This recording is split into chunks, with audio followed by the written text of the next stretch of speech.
নীল আকাশের বুকে সাদা মেঘের ভেলা দেখতে দেখতে আমরা পৌঁছে গেছি সুবর্ণভূমি এয়ারপোর্টে। এই বিমানবন্দরের এক দারুণ নিদর্শন, সংস্কৃতিগত ঐতিহ্যসহ অনেক কিছু রয়েছে। বিমানবন্দরে নেমেই আমরা নিচতলায় গিয়ে মেট্রো রেলের জন্য অপেক্ষা করছি। কিছুক্ষণ পর আমরা মেট্রো রেলের টিকিট পেলাম। এই মেট্রো রেলের বিশেষ বৈশিষ্ট্য হচ্ছে আপনি চাইলে নিজেও টিকিট কাটতে পারবেন, অথবা ভেন্ডিং মেশিনে, অথবা আপনি চাইলে ওদের কাছ থেকে হেল্প নিয়েও টিকিট নিতে পারবেন। ফরেনারদের জন্য এই সুন্দর সুবিধাটি তারা রেখেছেন। কিছুক্ষণ পরেই ট্রেন চলে এসেছে। আমরা যথাযথ লাইনে দাঁড়িয়ে, বাংলাদেশের মতো হুড়মুড় করে এখানে ওঠে না কেউ, সবাই যে যার মতো লাইনে দাঁড়িয়ে। এদের টিকিটিং সিস্টেমটা সুন্দর, টিকিটটা দেখতে ঠিক এরকম। তো ট্রেনটা আসা মাত্রই আমরা ট্রেনে উঠে পড়ি। ট্রেনের বাইরের দৃশ্য, ভিতরের সৌন্দর্য সহ মেট্রো রেলের এক উপভোগের জায়গা এখানে।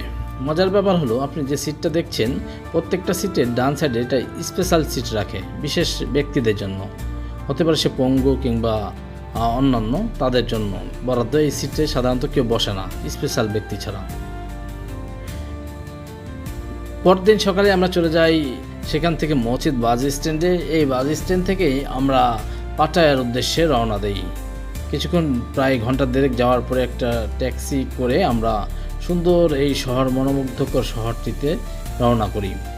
এই শহরে অত্যন্ত পরিষ্কার পরিচ্ছন্ন, একদিকে সমুদ্র, অন্যদিকে উঁচু হাইরেজ বিল্ডিংগুলো, যেন এক দারুণ এক নিদর্শন।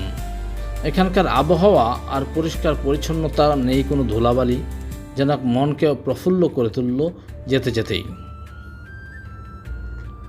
আপনি ব্যাংকক ঘুরতে আসলে ব্যাংকক শহর থেকে পাতায়া লাগে সময় 1 থেকে 1.5 ঘন্টা। অবশ্যই এই শহরটি ঘুরে যাবেন।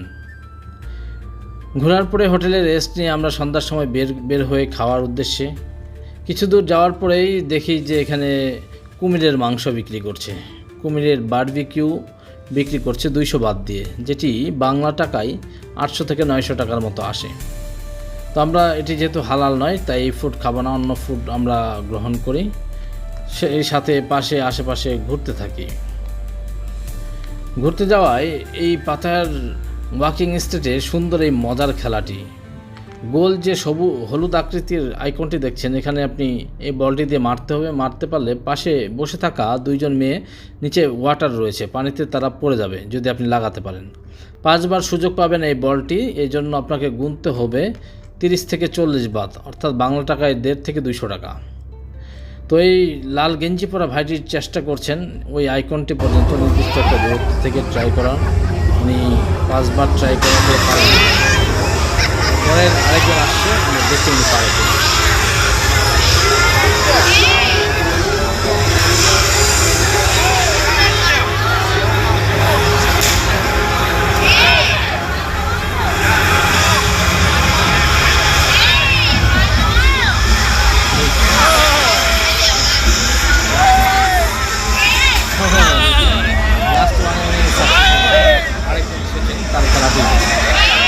খেলাগুলো সবাই দেখতে।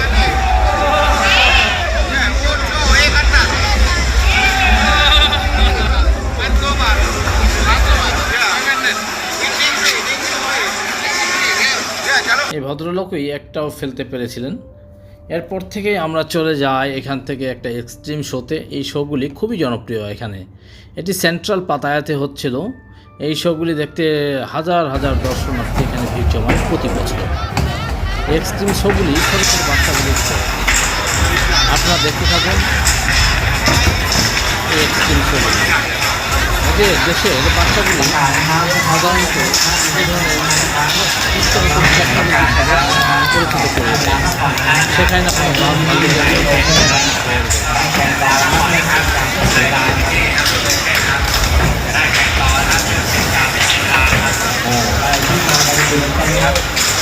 ตอนนี้นอกจากคนไทยแล้วยังมีต่างประเทศมาจอยกับที่เราได้มาออกชื่อนะครับแล้วก็ทีนี้ครับ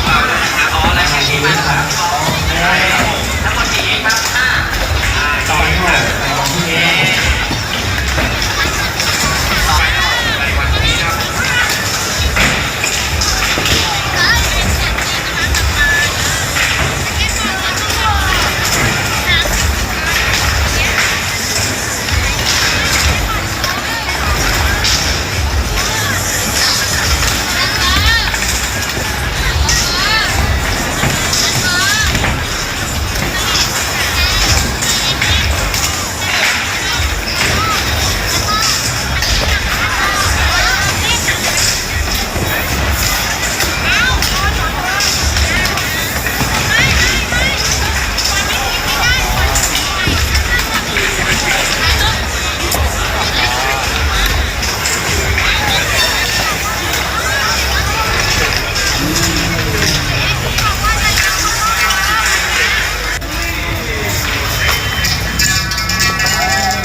করে এই সাইকেল রেসগুলো আমরা উপভোগ করি। তারা প্র্যাকটিস করছে, কিছুক্ষণ পর শুরু হবে মধ্যে।ได้เวลากดวาระที่น้องๆน้องๆมากันเยอะมากนะ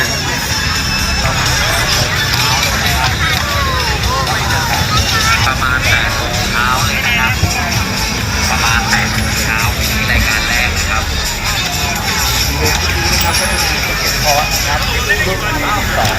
อีเวนต์นี้นะครับก็จะมีสเก็ตพอร์ตนะครับรุ่น2นะครับแล้วก็รุ่นโอเพ่นนะครับ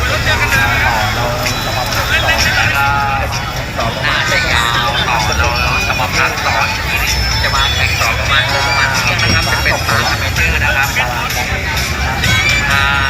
ฟ้าตกลงมาผ่านครับตารางการแข่งขันนะครับตามได้ในกลุ่มสมาคมกีฬาไม่ตกนะครับเราหวังว่าฝนจะไม่ตกครับแล้วก็ได้จัดกิจกรรมที่เกิดกันอย่างนี้พรุ่งนี้นะครับก็อย่าลืมนะครับมีคอนเสิร์ตด้วยนะฮะช่วงประมาณ3 ทุ่มนะครับสำหรับใครที่อยากดูคอนเสิร์ตนะครับ